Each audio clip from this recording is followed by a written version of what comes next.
नमस्कार। खबर भारत की जो खबर भारत 360 उसकी विशेष प्रस्तुति में आपका स्वागत है। मैं हूं आपके साथ प्रियंका गुप्ता और आज हम बात करेंगे सूर्य ग्रहण की। जैसे कि सभी जानते हैं कि आज सूर्य ग्रहण लग रहा है और आंशिक सूर्य ग्रहण इस बार लगने वाला है। यह सूर्य ग्रहण भारत समेत दुनिया के कई हिस्सों में देखने को मिलेगा। भारत में ग्रहण का असर होने के चलते सूतक काल मान्य रहेगा भारत में, और ग्रहण का सूतक सुबह 4 बजे से ही लग चुका है, जिसके चलते सूतक काल शुरू हो चुका है भारत में। और भारत में यह ग्रहण दोपहर के बाद यानी कि शाम से शुरू होगा। और आपको बता दें कि जैसे ही सूतक काल शुरू होता है तो उसके बाद तुलसी वगैरह डालने का विधान है कि तुलसी वगैरह खाने में डाला जाए। और आज शाम जैसे ही सूर्यास्त होगा उसके बाद चंद घंटों पहले देश में साल का आखिरी आंशिक सूर्य ग्रहण देखने को मिलेगा। दिवाली के दूसरे दिन लगने वाला सूर्य ग्रहण तुला राशि में लगेगा, जो कि उसके लिए काफ़ी प्रभावित रहेगा। और यह सूर्य ग्रहण भारत में भी लगेगा और शाम 4 बजे के बाद कुछ जगहों पर ही दिखाई देगा। और इस पर अधिक जानकारी के लिए हमारे साथ लाइव जुड़े हुए हैं पंडित उमेश चंद्र शर्मा जी, जो कि कथावाचक हैं। उनसे हम जानेंगे इस पर विस्तार से जानकारी। पंडित जी, सबसे पहले मैं यही जानना चाहूंगी कि जो सूर्य ग्रहण का समय है वो क्या है, और जैसा कि सूतक काल पहले से लग जाता है वो किस तरह का होता है? जी, खबर भारत टीम को हमारी तरफ से दीपावली की बहुत बहुत शुभकामना। और आपने दोबारा हमें बुलाया उसके लिए हम आपके आभारी हैं।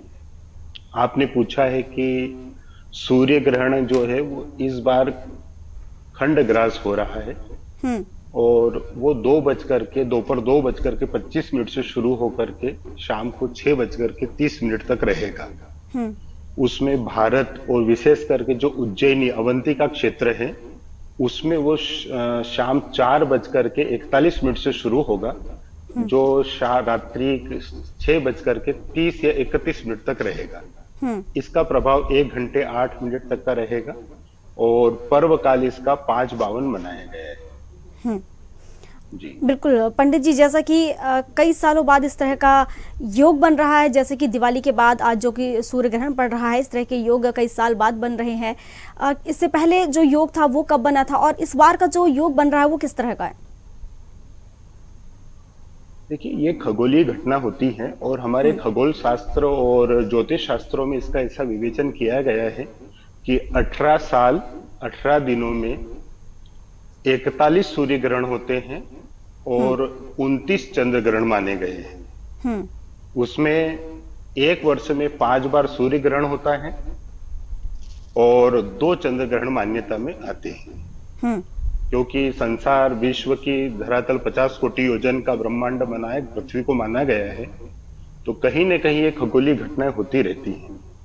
चूंकि अमावस्या को ही सूर्य ग्रहण होता है, इसलिए दीपावली भी अमावस्या को पड़ती है, तो योग बनता है। और इस बार संपूर्ण भारत में इसका योग नहीं बन पाया है, लेकिन पश्चिमी भारत के क्षेत्रों में यह सूर्य ग्रहण दिखेगा। और विस्तार से अगर हम जानकारी अगर आप दर्शकों को देना चाहें तो 3 प्रकार के सूर्य ग्रहण होते हैं।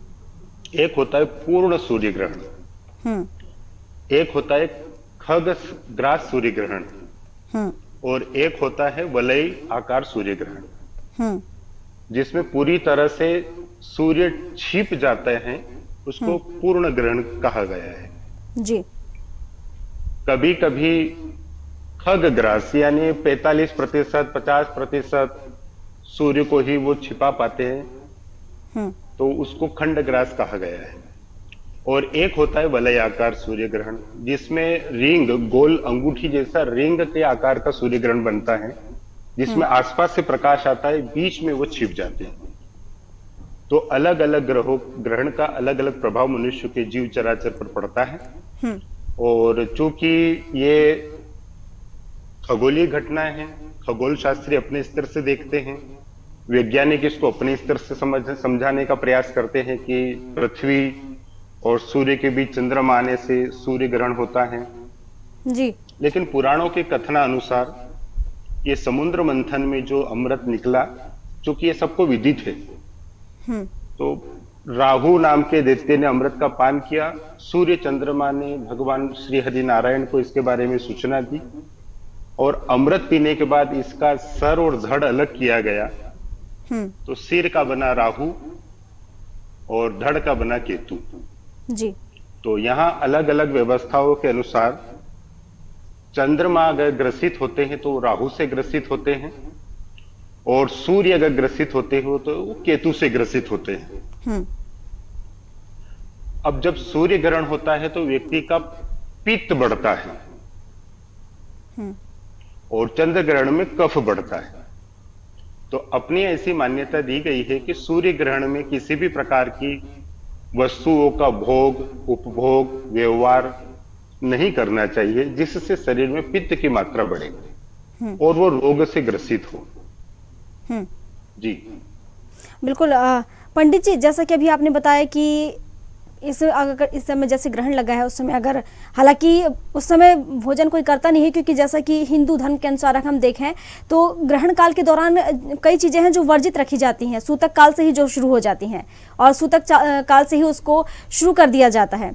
लेकिन जैसे कि कई लोग जैसे कि बीमार हैं, और जैसे कि आपने अभी बताया कि पित्त बढ़ता है उस समय, अगर उस समय उस वस्तु का अगर हम प्रयोग करते हैं तो कहीं ना कहीं उससे पित्त बढ़ता है। और अगर हम बात करें उन गर्भवती महिलाओं की, तो उन पर कितना असर देखने को मिलेगा इस ग्रहण का? जी देखिए, वैसे मान्यता 4 पहर की मानी गई है शास्त्रों द्वारा कि 4 पहर पहले भोजन, अन्न, जल का त्याग कर देना चाहिए। लेकिन अब शरीर, शायद हमें ऐसा लगता है कि अधिकतर घरों में गोलियां, दवाइयों, औषधियों को उपयोग करते हैं, क्योंकि बीमारियों ने अपना हर घर में पैर फंसा रखा है। बिल्कुल। तो शास्त्रों ने ऐसी मान्यता दी है कि 1 पहर पहले, सूर्य या चंद्र ग्रहण के 1 पहर पहले अन्न का और जल का त्याग कर देना चाहिए। रहा सवाल गर्भवती महिलाओं के लिए, तो हमारे यहाँ एक बहुत बड़ा औषधि इसमें बताई गई है कि जो भी गर्भवती महिलाएं हैं वो गाय के गोबर का लेप अपने उदर पर लगावे। उससे उस राहु केतु से ग्रसित सूर्य चंद्रमा के ग्रहण से उनके गर्भ में पल रहे शिशु के ऊपर उसका दुष्प्रभाव नहीं आता है। तो व्यक्ति को, वैसे आजकल तो सभी आधुनिकता से जुड़े हुए हैं, सबको अच्छी तरह से जानकारियां हैं, लेकिन एक बात हम जरूर कहना चाहेंगे कि तुलसी का प्रयोग न करते हुए आप कुश का प्रयोग करें, डाब का प्रयोग करें जी। क्योंकि अभी एक चलन चल रहा है कि खाने पीने की वस्तु में तुलसी डाल दो, उससे ग्रहण का दोष नहीं लगेगा, लेकिन अपने यहाँ द्रोप और डाब, ये 2 औषधियां हैं, ग्रहण को शोषित करती हैं। तो हमारा सबसे निवेदन यही है कि ग्रहण के समय डाब, जिसको कुश भी कहते हैं, उसका प्रयोग करें, विशेष करके तरल पदार्थों पर। बिल्कुल जी। जैसे कि राशियों की अगर हम बात करें तो राशियों पर कितना प्रभाव रहने वाला है सूर्य ग्रहण का, कितना असर रहेगा, कौन कौन सी राशियों पर इसका प्रभाव पड़ेगा? देखिए, वृषभ, सिंह और धनु राशि वालों के लिए तो ये सूर्य ग्रहण शुभ माना गया है। मेष, मिथुन, कन्या, कुंभ राशि वालों के लिए मध्यम माना गया है। कर्क, तुला, वृश्चिक और मीन राशि वालों के नेष्ट है। चूंकि सूर्य ग्रहण तुला राशि में हो रहा है तो विशेष करके तुला राशि वालों के लिए सावधानी बरतना होगी। लेकिन ज्योतिष ने डराया नहीं है कि आप डर जाओ जी। उससे बचने के प्रयोग जरूर करें। जैसे अपने यहाँ सूर्य ग्रहण में जप का, साधना का, दान का विशेष महत्व बताया गया है। तो ये जरूर लोग कहते हैं ग्रहण है, डर है, अरे क्या डर है, ग्रहण है, ग्रहण है, घबराना नहीं है। जी। ग्रहण अगर आया है तो वो कहीं ना कहीं हमारे राशियों पे अंतर करेगा। दूसरी चीज, ज्योतिषियों से मिलकर के आप जरूर ये बात समझने का प्रयास करें कि जन्म नाम और प्रचलित नाम, इसमें अंतर पड़ता है। व्यक्ति के 2-2 नाम होते हैं, कोई लाड़ से बोलता है, कोई प्रेम का, कोई का घर का नाम अलग होता है जी। चूंकि नाम राशि अंतर्गत राशियों का ग्रहों का प्रभाव पड़ता है, इसलिए हमारा सबसे निवेदन यही है कि जन्म नाम से ही अगर अपने बच्चों का नाम रखें ताकि ग्रहों का प्रभाव उनके ऊपर अच्छा रहे। अब राशि अंतर्गत देखें तो 25 और 75 का आंकड़ा बैठता है। प्रचलित नाम अगर जन्म नाम से अलग है तो ग्रहों का प्रभाव 75% रहेगा, और जन्म नाम और प्रचलित नाम वैसा का वही है तो 100% रहेगा। तो विशेष करके तुला राशि वालों के लिए थोड़ा सावधानी बरतना है। बिल्कुल। जैसे कि हम सुनते आए हैं, जैसे कि कहा जाता है कि अगर कोई भी ग्रहण पड़ता है तो उसमें जो भगवान होते हैं उन्हें कष्ट होता है और उनके कष्ट को कम करने के लिए, हालांकि हम कम तो नहीं कर सकते, लेकिन ऐसी कहावत है, ऐसी मान्यता है कि उनके कष्ट को कम करने के लिए भजन किए जाते हैं। ऐसे कई श्लोक होते हैं, कई मंत्र होते हैं जिनका उच्चारण किया जाता है, जिससे कि जो भगवान है उनका कष्ट थोड़ा कम हो जाता है। क्या कितनी सच्चाई है इस बात में? देखिए, सबकी अपनी अपनी मान्यता है, सबकी अपनी अपनी आस्थाएं हैं। बिल्कुल। भगवान को त्वमेव माता च पिता त्वमेव त्वमेव हाँ। बंधु च सखा त्वमेव। किसी ने भगवान को अपना पिता माना है, किसी ने भगवान को अपनी माँ माना है, बिल्कुल। किसी ने अपने भगवान को बेटा माना है। हाँ। तो बाप बाप होता है, बेटा बेटा होता है, लेकिन सूर्य ग्रहण से भगवान को कष्ट नहीं होता। ये छायाएं हैं, ये राशि अंतर्गत ग्रहों की खगोलीय घटनाएं हैं। दूसरा, लोगों में मत मतांतर अनेक आ गए हैं कि भैया कष्ट भगवान को होता है, परमात्मा तो दुख भंजन है, कष्टों का निवारण करने वाले हैं। बिल्कुल। ये तो हमारी आत्मक शुद्धि और जिन सांसारिक क्रियाओं में हम अनवरत रूप से दौड़ धाप में लगे हैं, तो ये जो 1 घंटे 8 मिनट का आज का सूर्य ग्रहण है, तो सब परिवार मिलकर के भगवान नाम जप, जिससे भगवान का कष्ट नहीं, हमारी आत्मा का कष्ट दूर हो और हमारी आत्मा उस सूर्य के समान चमके जो काम क्रोध लोभ मोह से ग्रसित है, उससे हम बाहर निकले। और अपने यहाँ मुख्य जो भजन है वो है ओम नमो भगवते वासुदेवाय। इसका जब व्यक्ति को निरंतर करते रहना चाहिए।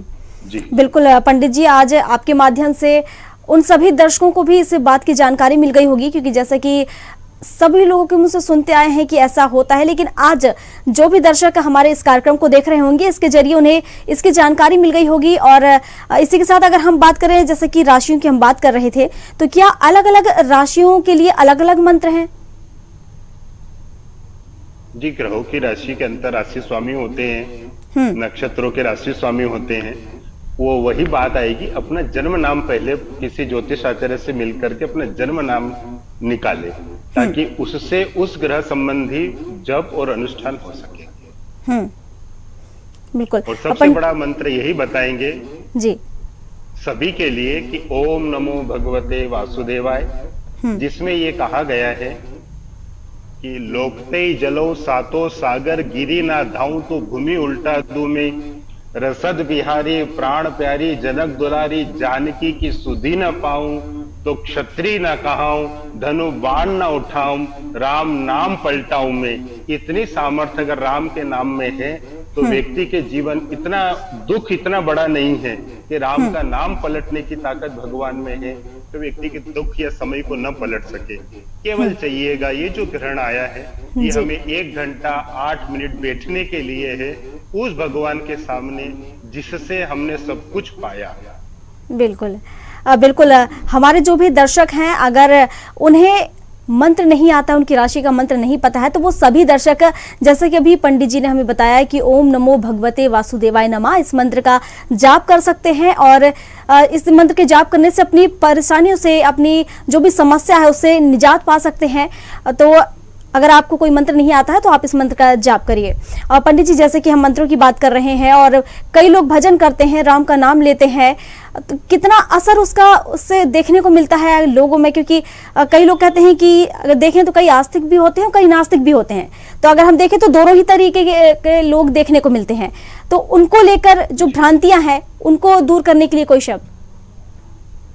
देखिए, एक तो सबसे पहले ओम नमो भगवते वासुदेवाय, इसके पीछे नमः नहीं लगेगा।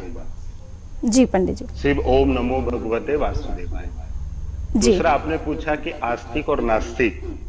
बिल्कुल। तो आस्तिक है, लेकिन जो नास्तिक है वो भी असल में आस्तिक ही है। कोई व्यक्ति कहता है मैं भगवान को न मानूं, ठीक है, मत मानो। अन्न को तो मानते हो ना, भोजन तो करते हो, वो भी तो नारायण है। तो हम आज से अन्न भी नहीं खाएंगे, तो ठीक है। जल तो पीते हो ना, पानी तो पीते हो, वरुण देव है, नारायण है। नार यानी जल, अयण यानी रहने वाले, जो जल में रहते उनका नाम नारायण है। तो हम आज के बाद जल भी नहीं पिएंगे। तो ठीक है, आप भगवान को ना मानो, आप अन्न को ना मानो, आप जल को ना मानो, पर जेब में जो नगद नारायण है, अगर उसको न मानो तो हम मान ले आप सच्चे आस्तिक नास्तिक हो। हम्म। ये हम आपको बता रहे थे सूर्य ग्रहण को लेकर, जहाँ जैसे कि कहा जाता है ग्रहण लगने पर खाने पानी की पीने की जो चीज़ें होती हैं उसमें तुलसी के पत्ते डाले जाते हैं। माना जाता है कि ग्रहण के दौरान दूषित किरणें और नकारात्मक ऊर्जा चारों तरफ फैल जाती है और इसी वजह से खाने पीने की चीज़ों में हानिकारक बैक्टीरिया जल्दी फैलता है। और तुलसी में कई तरह के औषधि गुण मौजूद होते हैं, इसलिए सूतक काल शुरू होने के पहले ही खाने पीने की चीज़ों में तुलसी के पत्ते डाल दिए जाते हैं ताकि वो खाना दूषित न हो। और इसके साथ ही अगर हम बात करें, जैसे कि धार्मिक मान्यताओं में कई चीज़ें ऐसी होती हैं जो वर्जित होती हैं, वो कौन कौन सी चीज़ें हैं, और जो ये ग्रहण पड़ रहा है सूर्य ग्रहण, वो किन किन क्षेत्रों में पड़ने वाला है और कौन से ऐसे क्षेत्र हैं जहां पर सिर्फ अंश रहेगा? जी। अ, अभी जो फोन से जुड़े हुए थे भाई साहब, उन्होंने बहुत अच्छी जानकारी दी जी। और उनकी अक्षरश बातों को अनुसरण करना चाहिए। ग्रह दशा को अपना प्रभाव रहता है। भारत के उत्तरी पश्चिमी भागों में ये ग्रहण देखा जाएगा और दक्षिणी और पूर्वी भारत में कुछ अंशों में इसका प्रभाव रहेगा।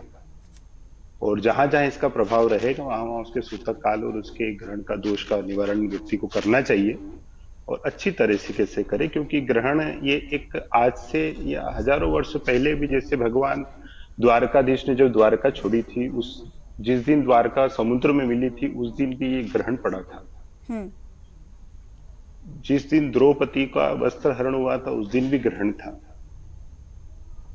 जिस दिन भगवान ने 18 दिन का महाभारत हुआ उस दिन 14वें दिन ये ग्रहण पड़ा था जिसमें जयद्रथ का वध हुआ था। ग्रह दशाओं के अनुसार, खगोलीय घटना के अनुसार जहां जहां इसका प्रभाव रहता है और वहां वहां के लोग अगर ये नियमों का पालन करते हैं तो बराबर उनके जीवन में सकारात्मकता आती है और सकारात्मक ऊर्जा के साथ में जीवन के नए संकल्प को पूरा कर सकते हैं ग्रहों के साथ मिलकर के। जी बिल्कुल। जैसे कि हम बात करें पंडित जी की 15 दिन बाद अगर हम देखें तो चंद्र ग्रहण भी पड़ रहा है और ऐसा कहा जाता है कि कोई भी ग्रहण को सीधे नहीं देखा जाता क्योंकि आंखों की रोशनी चली जाती है या आंख खराब हो जाती है। ग्रहण क्या है? राहु केतु की छाया मानी गई है शास्त्रों पुराणों द्वारा, और उसकी जो किरणें होती है वो नकारात्मकता शरीर को ऊर्जा देती है और आंखें तो बहुत शरीर का एक माने तो अमृत माना गया है। आंख शरीर का अमृत है। अगर उस किरणों से आंखों को नुकसान रहता है, इसलिए सीधा उसको देखने की मनाही करी गई है। नहीं देखना चाहिए।